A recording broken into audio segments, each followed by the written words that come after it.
Hi everyone, Gian here. So, yung success, hindi lang yan sa ibang tao. You have to believe in yourself that also success is for you.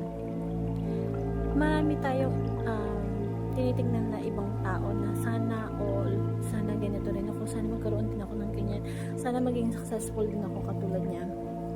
Kung gusto mo maging successful na katulad nila, you have to believe first to yourself that you have also the opportunity to become successful like the people that you want to be.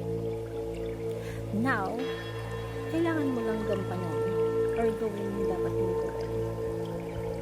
Una-una, maniwala ka. Maniwala ka sa sarili mo na kaya mo. Maniwala ka sa sarili mo na pwede ka din maging successful. Kasi, all of us, God gave us the opportunity to have everything that He created in this world. So, ibig sabihin, lahat tayo may potential.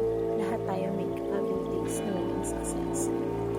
Everything that happens in your life is you who is responsible to handle that. So, ibig sabihin, yung pagiging successful is nasa makamay natin.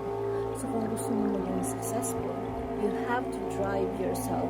You have to commit yourself to something na hindi yung bagay na hindi mo ginagawa. You have to stay out to your comfort zone para gawin yung mga bagay na hindi ordinary yung ginagawa ng ordinary people. Those people who are successful is they do things such extraordinary in their life. That's why they become successful. So, dapat ganoon din yung gagawin natin sa life natin para magkaroon tayo ng mga bagay na meron sila.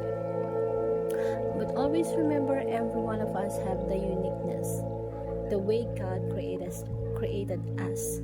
So, alamin mo kung ano yung skills, kung ano yung kapasidad na meron ka. And gamitin mo yun. Kasi when you use the ability, the gift that God gave to you, the skills that God gave to you, you give the glory to Him. Because remember, is God created you with a purpose and with the will of God. So kung susundin mo, kung anong merong passion ka, kung naka-align sa will of God, yun yung gawin mo para maging successful ka. Usually, mas nagiging successful tayo kapag we